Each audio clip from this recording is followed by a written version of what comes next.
bersyukur kepadamu Tuhan pagi hari ini. Karena kebaikan-Mu yang luar biasa bagi setiap kami Tuhan.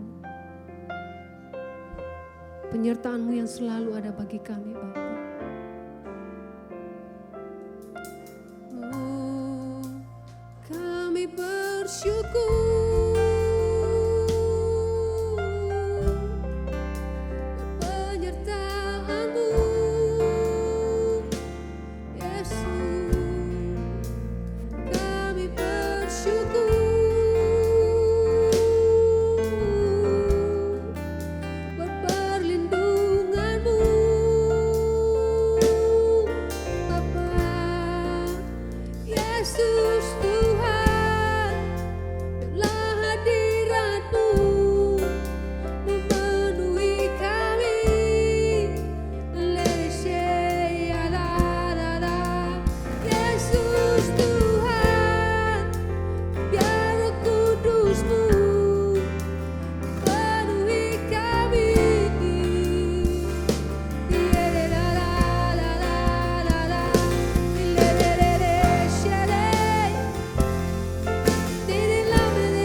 Menikmati hadirat-Mu pagi hari ini Bapa. Biarlah Roh Kudus-Mu bekerja dalam hati kami pagi hari ini. Dan kami boleh belajar bersyukur kepadamu Tuhan. Bahwa hingga hari ini kami boleh ada. Semua karena anugerah-Mu, semua karena kasih-Mu. Terima kasih Tuhan Yesus.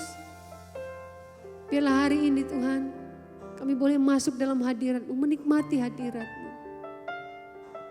Segala kemuliaan bagi nama-Mu Bapa. Terima kasih Yesus, terima kasih Bapa. Dalam nama Yesus kami berdoa. Haleluya.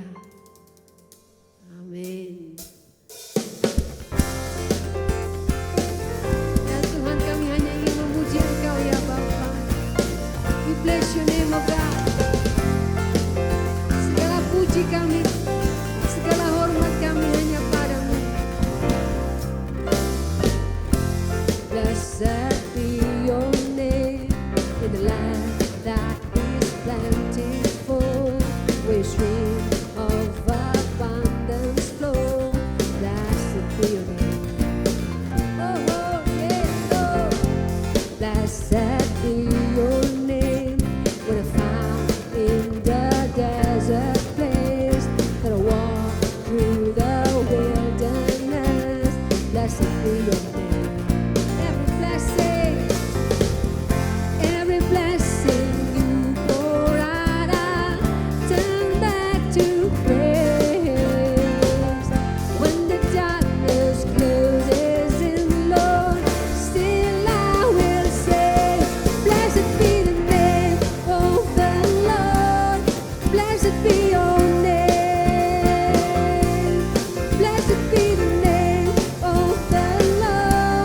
Blessed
Blessed be your glorious name.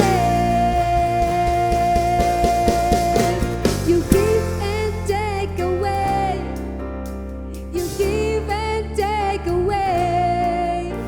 My heart will choose to say, Lord, blessed be your name. You give and take away. You give and take away. My heart will choose to say, Lord, blessed be your name. Blessed be the name of the Lord. Blessed be your name. Blessed be the name of the Lord. Blessed be your glorious name. Blessed be the name of the Lord. Blessed be your name. Blessed be the name of the Lord. Blessed be your glorious name. You give and take away. You give and take away. My heart will choose to say, Lord, blessed be your name. You give and take away. You give and take away. My heart will choose to say, Lord, blessed be your name.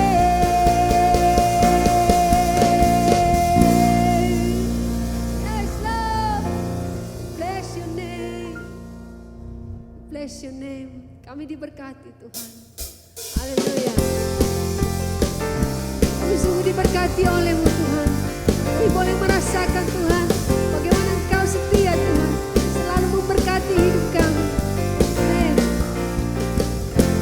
Kasih setiamu nyata bagiku, hikmat kebajikan tersedia bagiku. Sebab balas sanggup limpahkan segalanya, dan anugerahnya sangat besar bagiku. Aku diberkati, aku dilimpahi, karena Allah sanggup untuk menyediakan.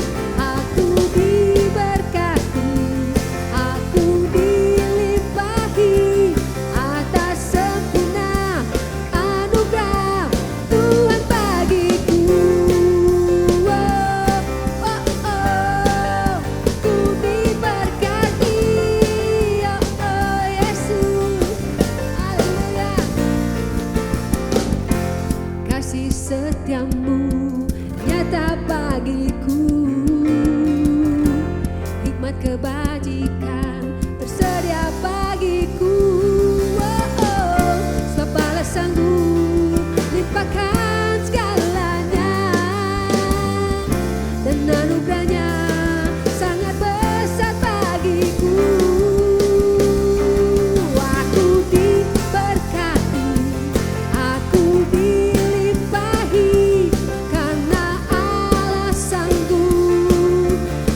Yesus Tuhan.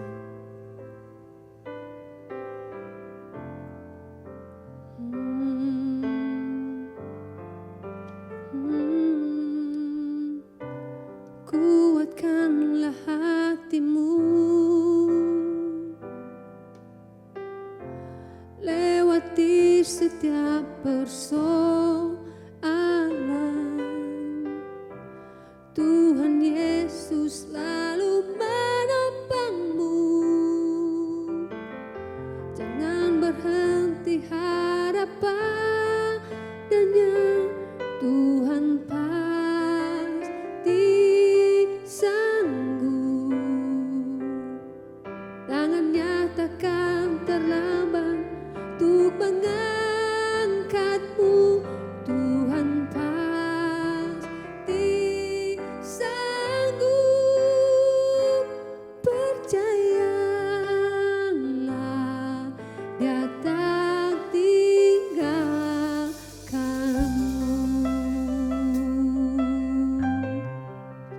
Yesus Tuhan.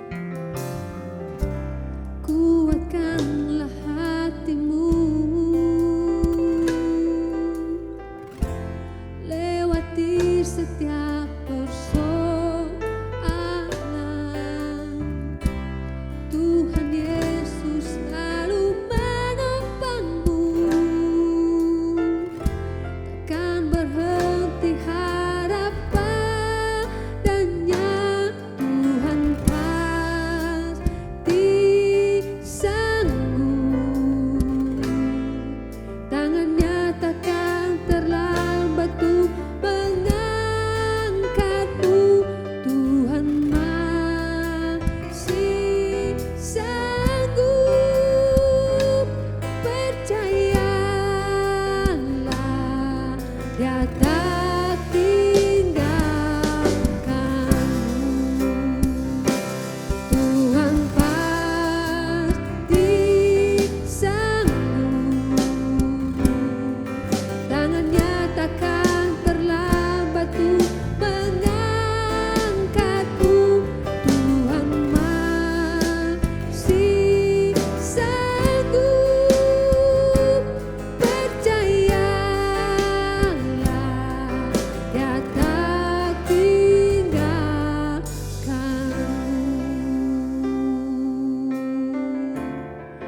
Oh, Tuhan sanggup. Gembiralah, Tuhan sanggup.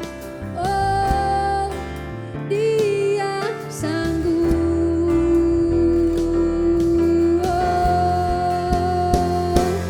Tuhan pasti sanggup. Tangannya takkan terlambat untuk mengangkatmu. Tuhan masih sanggup. Percayalah, Dia tak tinggalkanmu. Tuhan pasti sanggup. Tangannya takkan terlambat untuk mengangkatmu. Tuhan masih sanggup. Percayalah, Dia tak tinggalkanmu.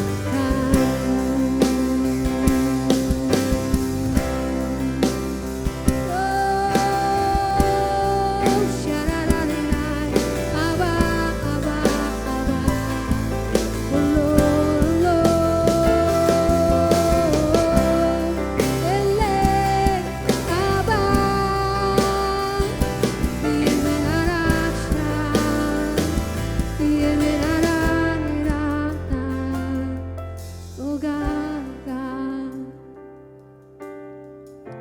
Yesus Tuhan, ku melupakan yang di belakangku. Ku serahkan diriku hanya padamu Yesus, dan ku kepada tujuanku. Kau beriku hari yang baru, yang lama tak berlalu. Rencanamu, oh Tuhan, indah bagiku, tak terbatas oleh pikiranku. Firman-Mu ya dan amin, sumber kekuatan, Kau pengharapanku, Kau terbaik bagiku.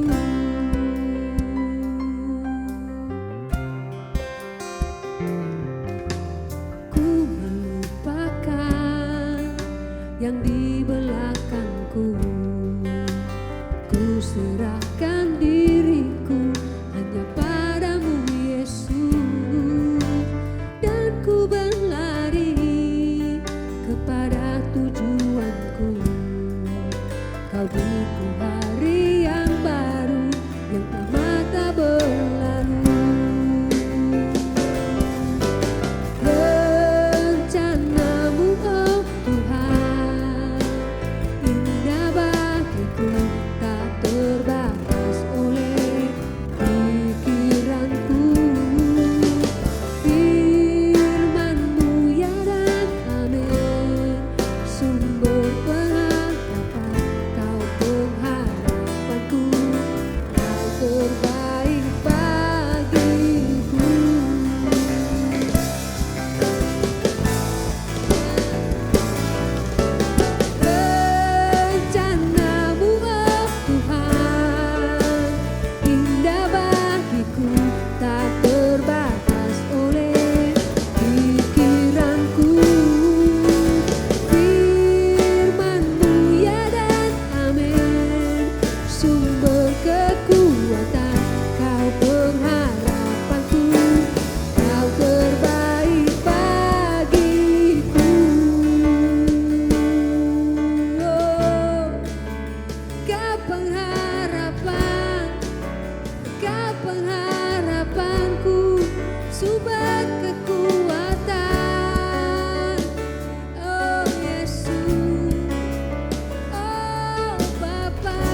Bapa, segala hormat kami, segala puji kami hanya bagi nama-Mu.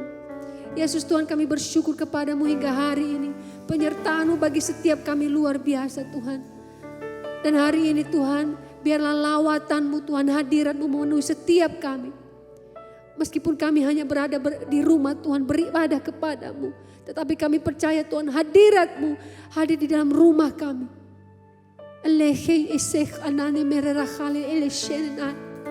Biarlah penyertaan-Mu nyata bagi setiap kami Bapa. Ya Allah, perlindungan-Mu nyata bagi setiap kami Tuhan. Dan hari ini Tuhan, kami serahkan hidup kami ke dalam tangan-Mu. Biarlah Bapa terjadi sesuai dengan kehendak-Mu. Dan kami percaya Tuhan, apapun yang terjadi semua baik. Karena semua yang Engkau rencanakan baik bagi kami. Terima kasih Tuhan. Kami percaya Tuhan, firman hari ini akan hidup dan bertumbuh di dalam hidup kami Tuhan. Dan kami boleh Tuhan bersyukur kepadamu karena firman-Mu nyata dalam hidup kami. Dan kami boleh melihat Tuhan bagaimana mujizat-Mu nyata dalam hidup kami. Terima kasih Tuhan Yesus, terima kasih Bapa buat hari ini kami bersyukur kepadamu. Dan kami juga memberkati Tuhan setiap persembahan yang diberikan oleh anak-anak-Mu pagi hari ini. Kami percaya Tuhan, tidak ada benih yang sia-sia, tidak ada benih yang tidak diperhatikan Tuhan. Tetapi Tuhan akan memberkati setiap benih yang ditabur untuk pekerjaan Tuhan. Terima kasih Bapa, diberkatilah anak-anak-Mu hari ini. Diberkati setiap hati hari ini. Di dalam nama Yesus kami berdoa dan mengucap syukur, haleluya. Amin.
Hope Community Church News.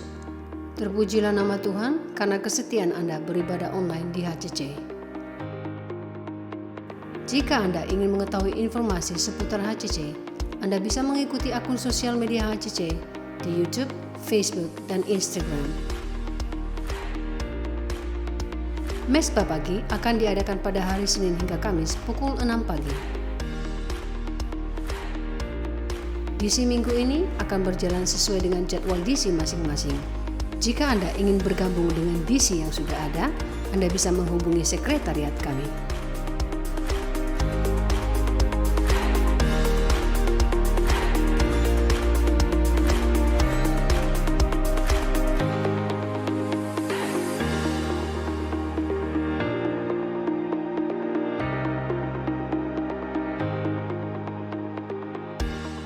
If you really call yourself the next generation of true believers, join us in AIM service this Friday at 6:30 p.m. by Zoom. Online service pada tanggal 15 Agustus pukul 10 pagi akan dilayani oleh Pastor Henry Lowe. Kami service akan diadakan pukul 12 siang hari ini di YouTube.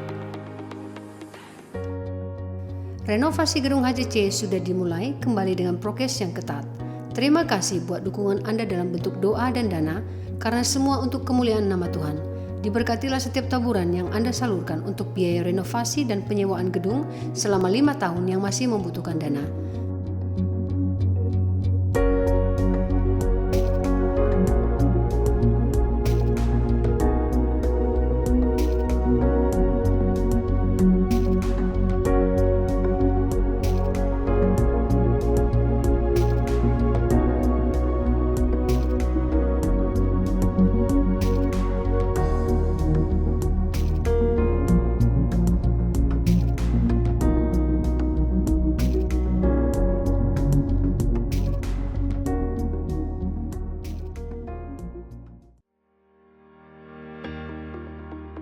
Demikian HCC News, keep safe, keep healthy, keep in faith.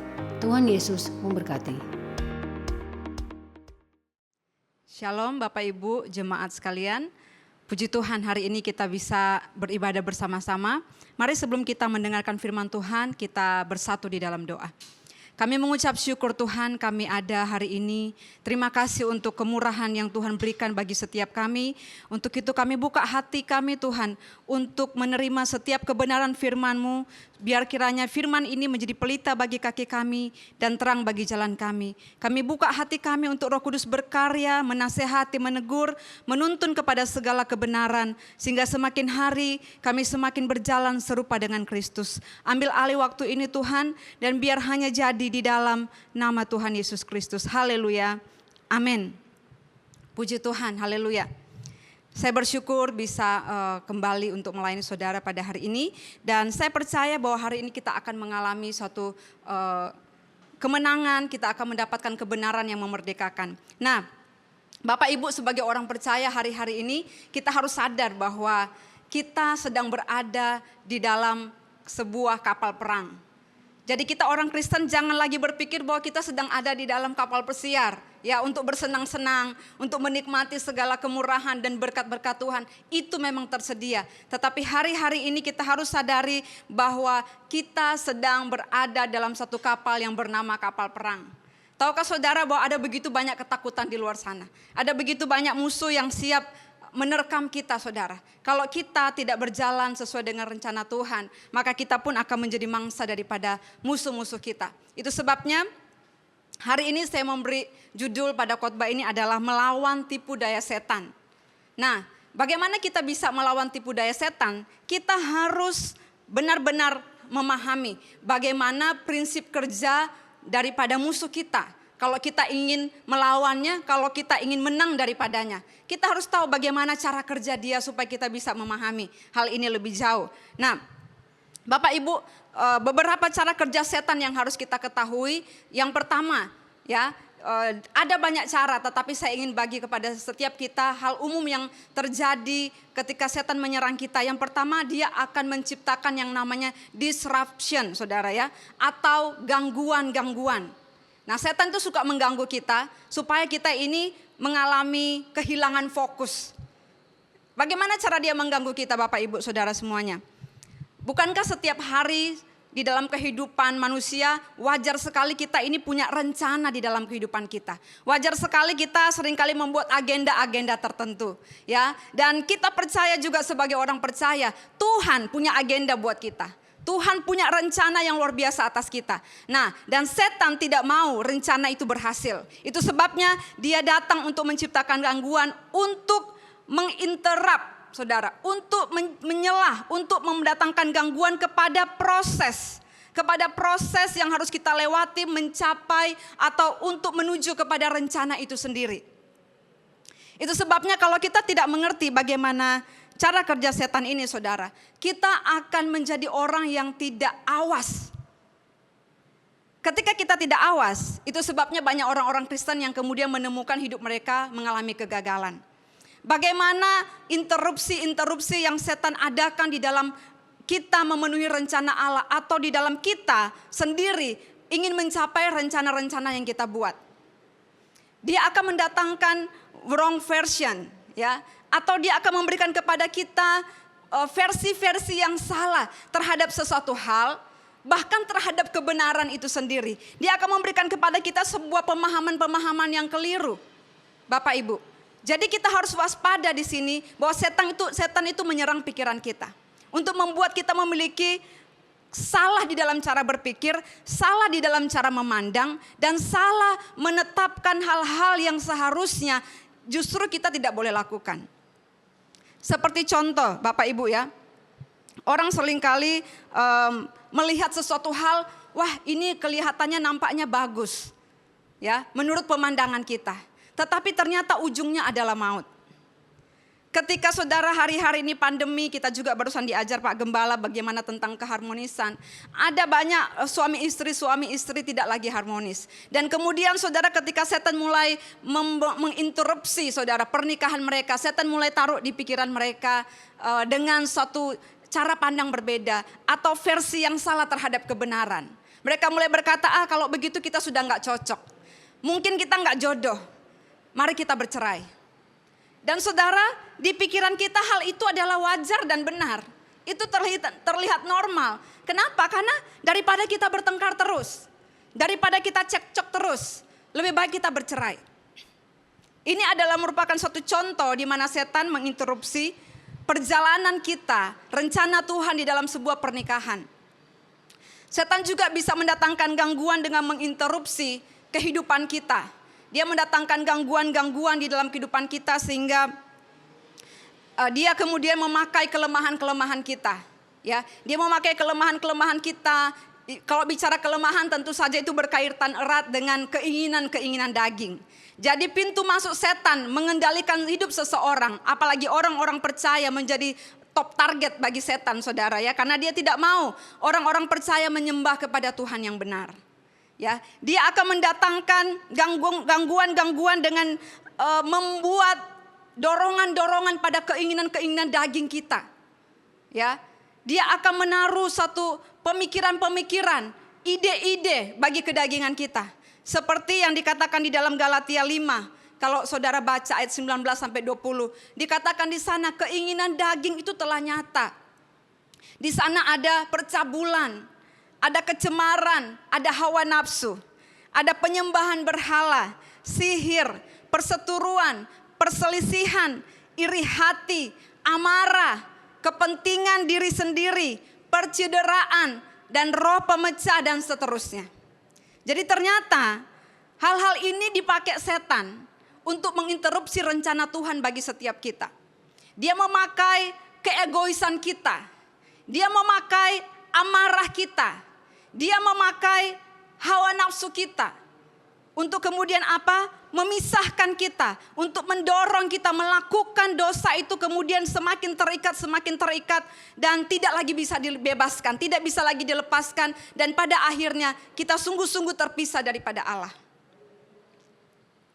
Dia mulai menaruh dorongan-dorongan kepada kita, enggak perlulah kamu berdoa. Buat apa? Buat apa berdoa? Kamu lagi capek. Buat apa baca firman? Nanti kamu ngantuk. Kamu sudah kerja seharian. Lagian kamu bukan pendeta, kamu bukan hamba Tuhan. Kamu enggak pergi berkhotbah di mana-mana. Ngapain baca firman? Ngapain merenungkan firman? Ngapain berpuasa? Kalau kamu berpuasa ingat loh, kamu ini punya sakit mah. Nanti kamu akan tambah parah, tambah kumat sakitmu. Setan menaruh pengaruh di dalam kelemahan-kelemahan. Dia memberi dorongan-dorongan sampai kita sungguh-sungguh dalam hidup ini yang kita lihat hanya limitasi-limitasi. Dia membuat pagar, dia membuat batasan sehingga saudara tidak bisa melangkah lebih jauh dari pagar-pagar yang dia sudah buat dalam kehidupan saudara. Itu sebabnya sampai hari ini mungkin kita nggak pernah mengalami terobosan. Mungkin hari ini kita juga nggak pernah mendapatkan apa yang kita doakan. Mungkin sampai hari ini kita nggak pernah mendapatkan apa yang namanya kita impikan. Nggak pernah terjadi dalam kehidupan kita. Kita punya cita-cita, kita punya mimpi. Tetapi semua itu sepertinya hanya sebuah angan-angan. Saudara, setan memberi kita keterikatan-keterikatan saudara. Dari keinginan-keinginan daging. Dari hawa nafsu. Kita terikat dengan percabulan. Kita terikat dengan dosa-dosa imoralitas. Kita terikat dengan tontonan-tontonan yang tidak benar saudara ya. Kita hari-hari kita, jam-jam waktu-waktu kita habis buat nonton saudara. Waktu kita habiskan untuk melakukan hobi kita. Itu sebabnya kita tidak pernah terkoneksi dengan Tuhan. Dan jangan bermimpi saudara kita akan melihat harapan kita, doa kita dijawab. Itu sebabnya saya katakan sekali lagi, perhatikan. Kalau saudara sedang mengalami gejala-gejala ini, saudara perlu dilepaskan. Saudara perlu berdoa, saudara. Saudara perlu datang kepada hamba-hamba Tuhan. Kalau saudara tidak bisa melakukannya sendiri, minta didoakan, minta saudara dibebaskan.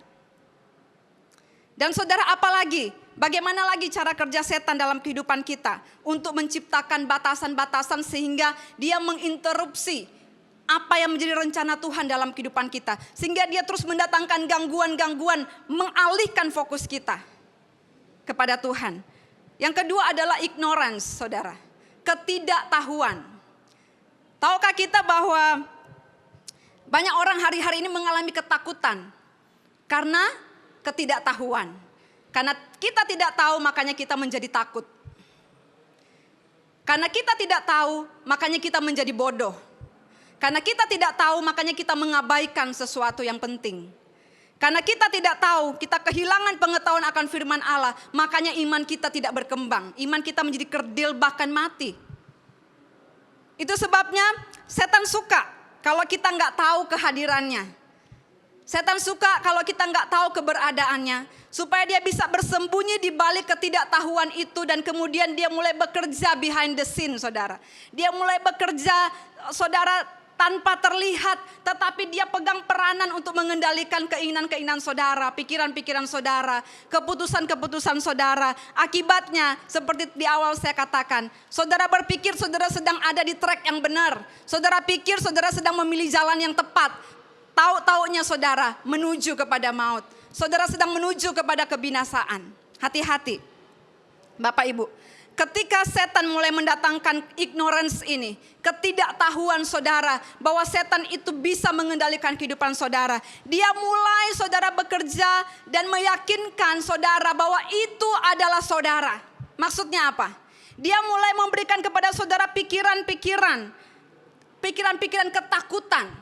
Dan saudara berpikir bahwa itu benar, itu normal, itu wajar. Seperti hari ini saudara ya. Hal yang masih belum bisa kita lupakan adalah pandemi COVID. Banyak orang begitu ketakutan dengan COVID, Bapak Ibu. Karena apa? Karena mereka selalu berpikir bahwa COVID ini, fokus pikiran mereka adalah COVID ini itu membunuh. Sudah banyak orang yang meninggal karena COVID. Padahal kita tidak mengembangkan pengetahuan kita tidak sungguh-sungguh melihat kepada apa yang menjadi kebenaran.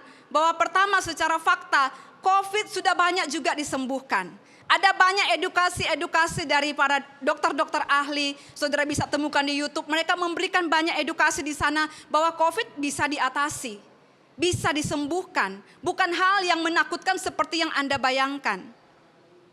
Dan juga kalau kita sungguh-sungguh mau mencari Tuhan, kita akan tahu bahwa kita nggak perlu takut dengan berita COVID.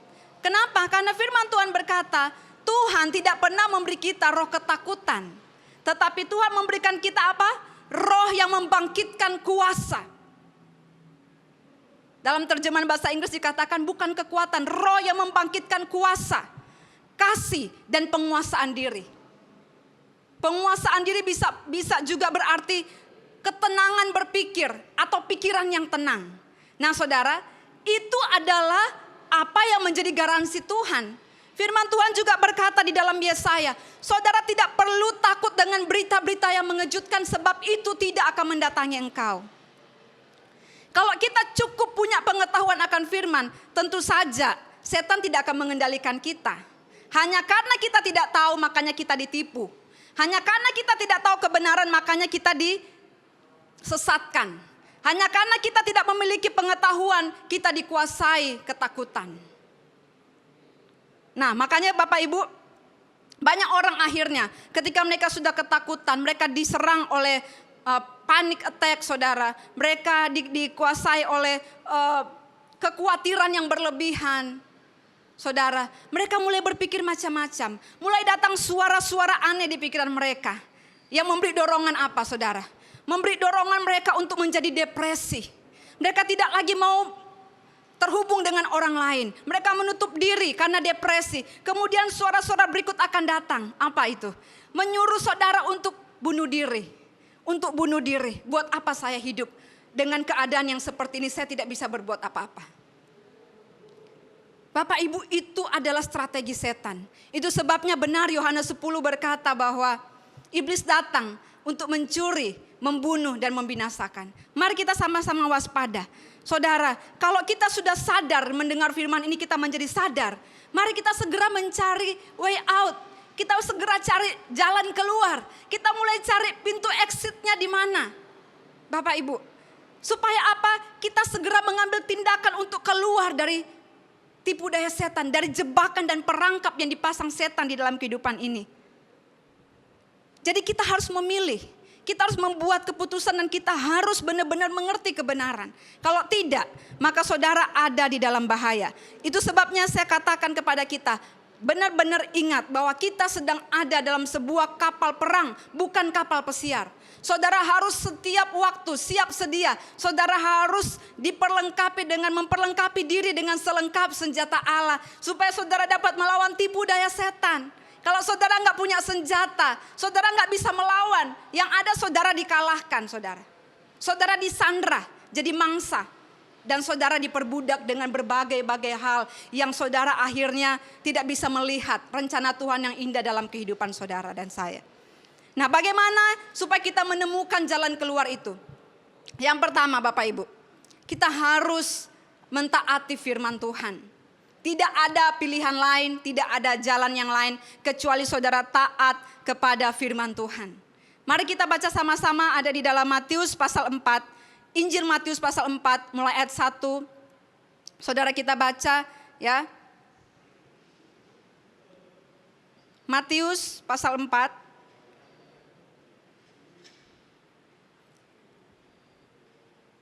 Ditulis di sana sampai dengan ayat yang keempat. Maka Yesus dibawa oleh Roh ke padang gurun untuk dicobai iblis. Dan setelah berpuasa 40 hari dan 40 malam, akhirnya laparlah Yesus. Lalu datanglah si pencoba itu dan berkata kepadanya, "Jika engkau anak Allah, perintahkanlah supaya batu-batu ini menjadi roti." Ayat 4, tetapi Yesus menjawab, "Ada tertulis, manusia hidup bukan dari roti saja, tetapi dari setiap firman yang keluar dari mulut Allah." Wow, luar biasa. Saudara, bila ada waktu yang lain kita akan bahas ayat selanjutnya, menghabiskan satu perikop ini. Tetapi saya akan bagi untuk sekarang ini bagian pertamanya kita akan belajar sama-sama bagaimana Yesus berkata kepada setan, "Ada tertulis, manusia hidup bukan dari roti saja, tetapi dari setiap firman yang keluar dari mulut Allah." Saudara lihat, hidup kita sangat bergantung pada apa yang keluar dari mulut Allah. Haleluya. Sebab apa? Kalau saudara membaca dalam Yohanes 1 ayat 1 dan ayat 3. Saudara, di sana dikatakan pada mulanya adalah firman. Firman itu bersama-sama dengan Allah dan firman itu adalah Allah. Segala sesuatu, ayat 3, dijadikan oleh Dia dan tanpa Dia tidak ada suatu pun yang telah jadi dari segala yang telah dijadikannya. Dan saudara, kalau saudara baca terus saudara, ya, di dalam Yohanes 15 dikatakan di luar aku kamu tidak dapat berbuat apa-apa. Dan firman itu sudah diam di antara kita karena firman itu sudah menjadi manusia, yaitu Yesus. Jadi dengan kata lain saya mau katakan bahwa kalau kita tidak punya firman, maka kita akan mati. Sebab Matius 4 ini berkata bahwa kita ini hidup dari setiap firman yang keluar dari mulut Allah, bukan dari makanan dan minuman yang saudara konsumsi setiap hari. Sebab kita berbicara bukan apa yang jasmani. Hari ini kita berbicara apa yang sungguh-sungguh lebih nyata dari apa yang saudara lihat, yaitu kehidupan spiritual, kehidupan rohani saudara. Jadi ternyata hidup kita ditentukan oleh firman Allah. Bukan ramalan-ramalan saudara, ya. Bukan ditentukan oleh orang-orang yang menerawang, oh tahun 2021, tahun 2022 akan begini, akan begitu. Tetapi hidup kita ditentukan oleh setiap firman yang keluar dari mulut Allah. Jadi saudara, betapa kita ini ada dalam bahaya kalau hidup kita tidak dituntun oleh firman. Sebab dikatakan saudara, tidak ada satupun yang jadi kalau tidak ada firman.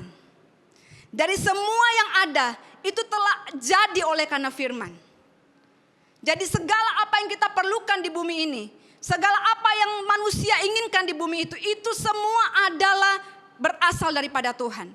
Jadi kita harus kembali kepada firman itu, kita harus dituntun oleh firman itu, kita harus bergantung kepada firman itu, karena kalau kita melakukan hal ini maka kita akan hidup. Bapak Ibu, itu sebabnya saudara, jangan cintai makananmu lebih daripada firman Tuhan. Banyak orang hari-hari ini mengisi pandemi pesan makanan saudara ya. Makan terus saudara, gak ada hiburan lain. Dan akhirnya saudara, waktu untuk membaca firman ngantuk, sudah kekenyangan ya. Kemudian waktu Tuhan berkata ayo berpuasa, sudah tidak terbiasa. Kalau berpuasa gak makan sedikit perut sakit, kena mah. Ketika Tuhan meminta kita melakukan firman Tuhan, kita gak bisa lagi melakukannya, kita gak bisa taat. Karena kedagingan kita sudah menguasai kita begitu rupa. Kenapa? Karena kita lebih mencintai makanan daripada firman Tuhan. Kita lebih mencintai gadget kita. Kita unduh saudara aplikasi-aplikasi film untuk menghabiskan waktu yang lowong. Ya, kita nonton saudara serial dari serial 1 sampai serial 100 saudara ya.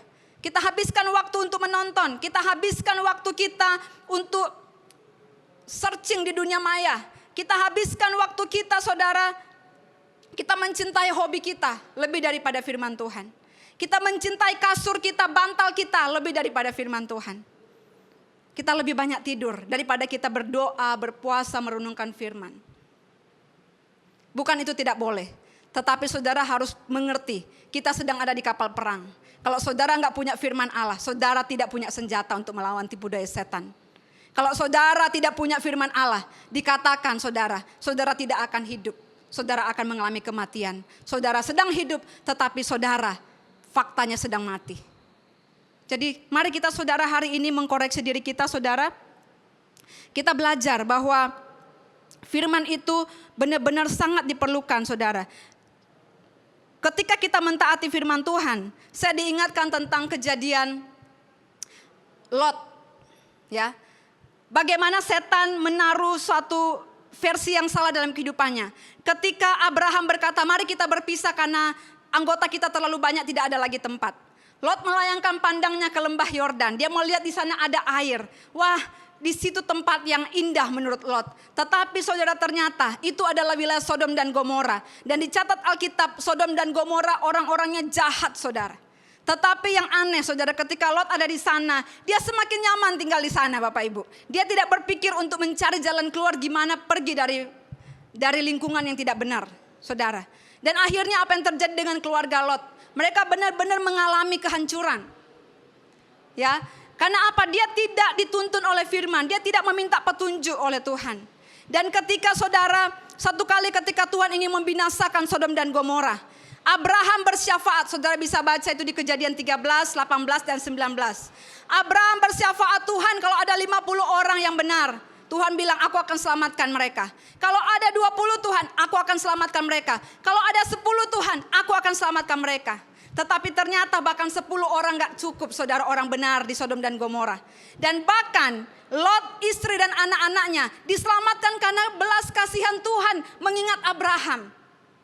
Dan apa yang terjadi ketika mereka disuruh malaikat, ayo cepat, mereka berlambat-lambat, mereka gak bisa meninggalkan kehidupan kenyamanan mereka. Mereka berlambat-lambat sampai ditarik tangan mereka oleh malaikat. Dan malaikat bilang jangan menoleh ke belakang, jalan terus. Tapi istri Lot menoleh ke belakang, kenapa? Karena dia ingat harta bendanya, dia ingat kesenangan-kesenangannya Bapak Ibu. Dia gak rela meninggalkannya, akhirnya apa? Dia menjadi tiang garam.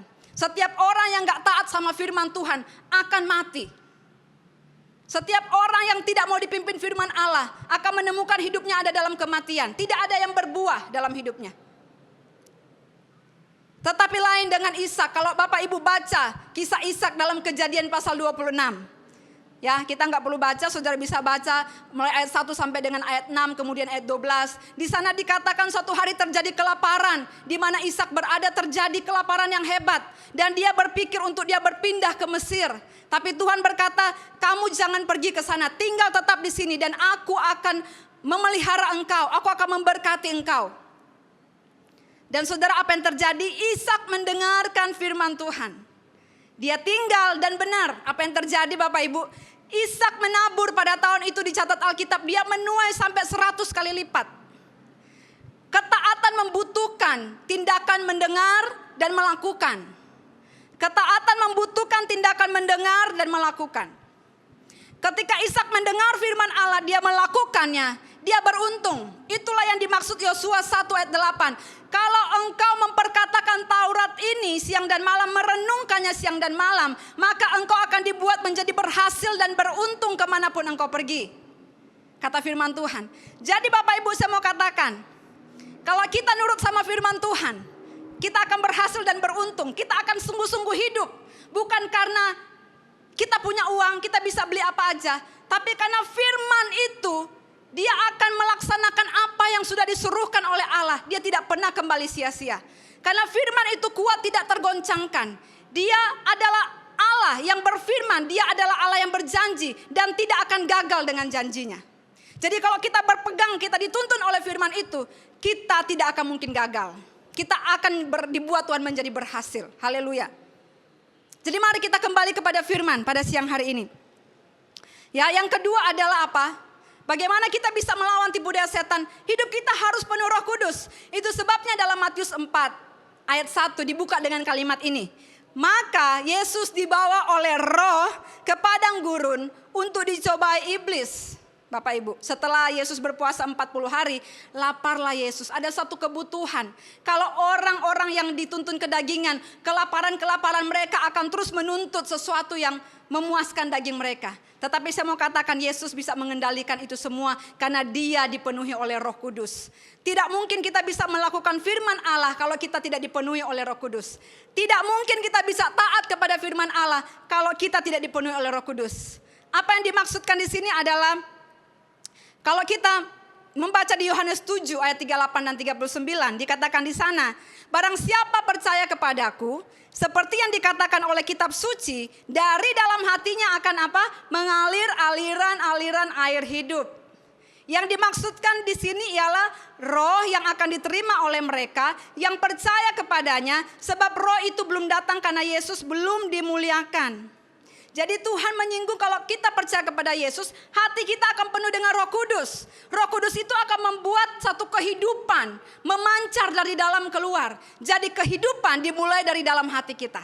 Kehidupan dimulai dari kehidupan spiritual kita. Sebab apa yang terjadi di alam nyata itu dimulai dari kehidupan spiritual yang tidak kelihatan.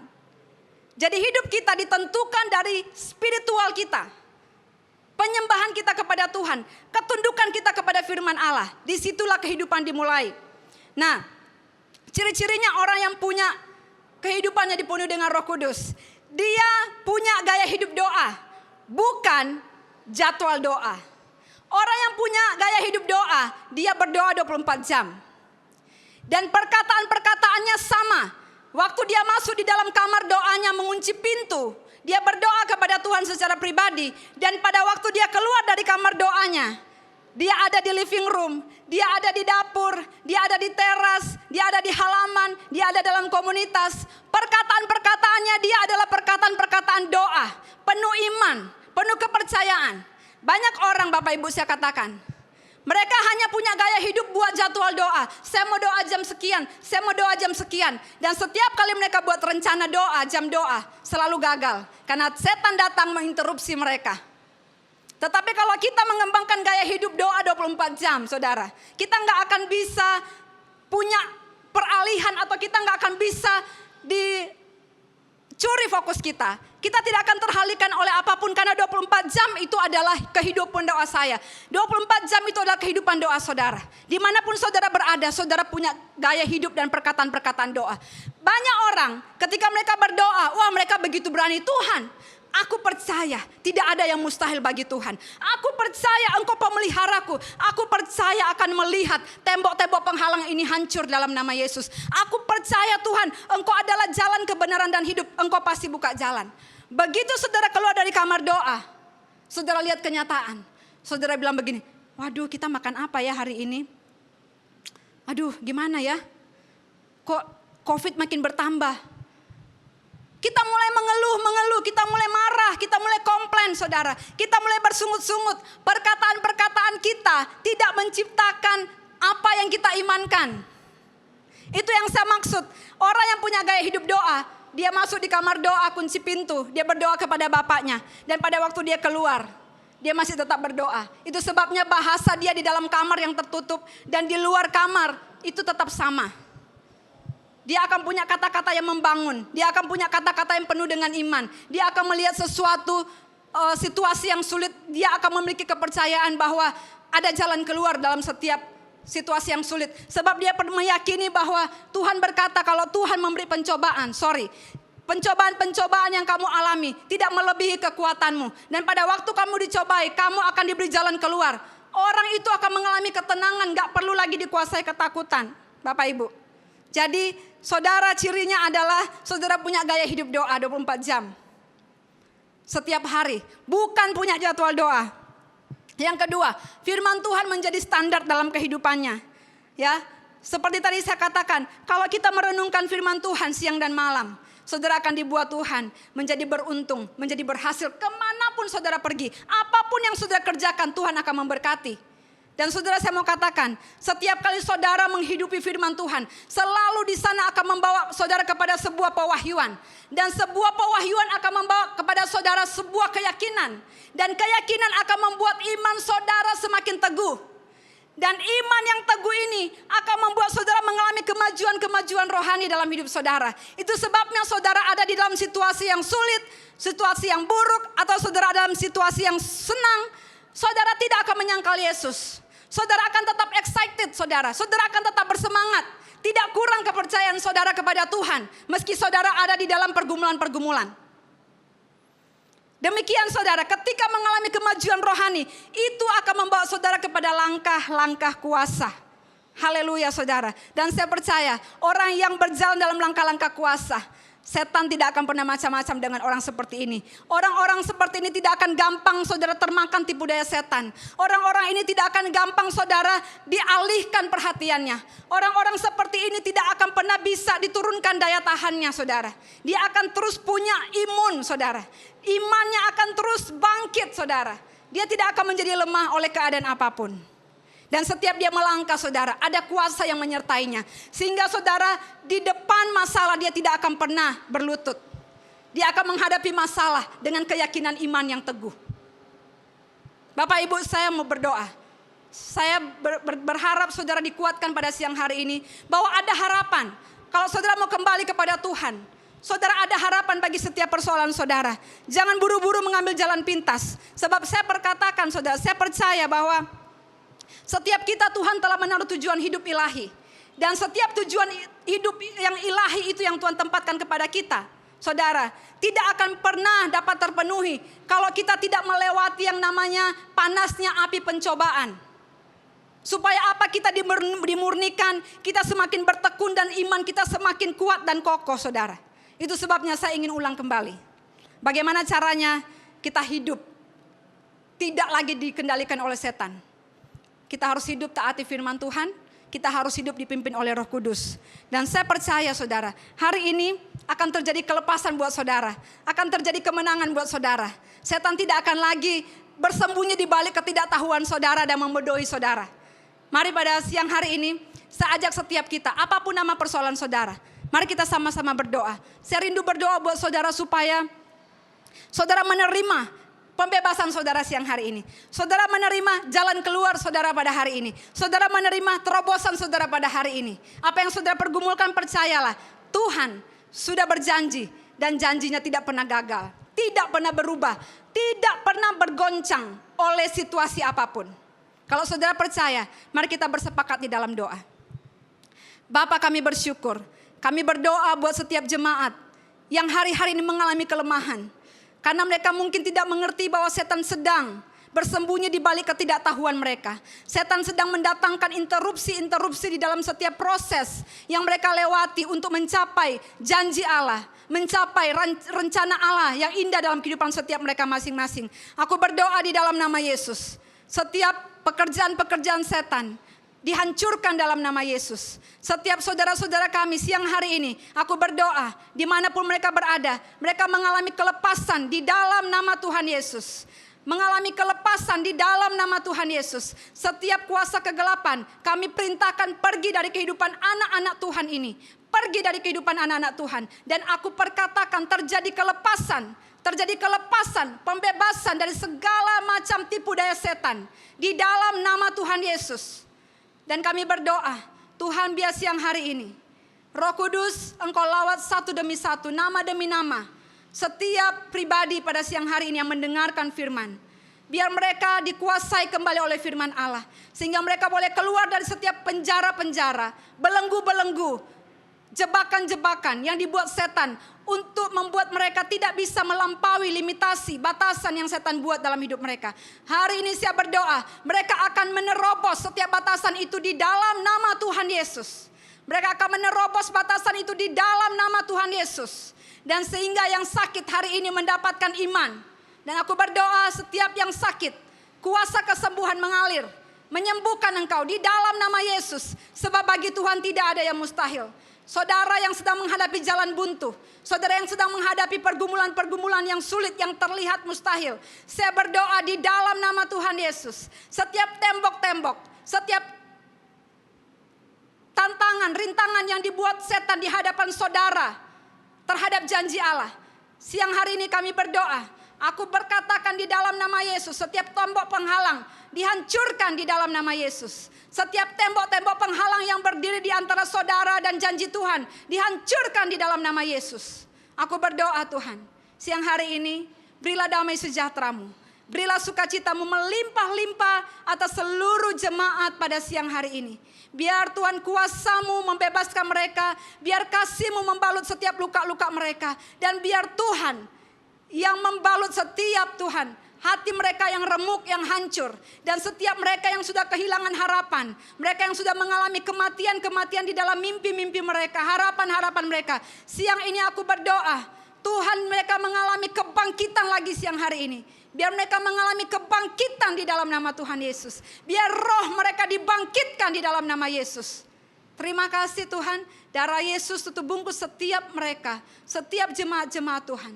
Setiap orang-orang yang mendengar firman ini. Biar firman itu menjadi remah. Dan melepaskan mereka dari setiap bahaya dan tipu daya setan. Terima kasih Bapa. Kami sungguh bersyukur. Kami punya Allah yang baik. Kami punya Bapa yang mengerti Tuhan. Kami punya Roh Kudus yang menuntun, menginsafkan kami dari segala dosa. Dan membawa kami kepada kebenaran dan keselamatan. Terima kasih buat karya-Mu. Terima kasih buat Tuhan anugerah-Mu buat kami siang hari ini. Dan akhirnya saudara-saudara, mari kita arahkan hati kita kepada Tuhan. Mari kita membawa segala damai sejahtera yang Allah janjikan. Perjanjian damai yang tidak akan bergoncang. Kiranya engkau dituntunnya. Dan dibuat engkau menjadi bertumbuh di dalam iman. Apapun yang engkau buat dengan dan kerjakan dengan tanganmu, kiranya Tuhan menjadikan engkau berhasil. Diberkatilah rumah tanggamu, diberkatilah pekerjaanmu, anak cucumu, diberkatilah setiap apa yang kau usahakan. Diberkatilah setiap doa-doa dan permohonan saudara. Biar surga terbuka dan mendengarnya dan mendatangkan berkat kepada setiap saudara. Di dalam nama Tuhan Yesus, mari kita yang percaya, kita sama-sama katakan, amin. Haleluya, puji Tuhan. Terima kasih.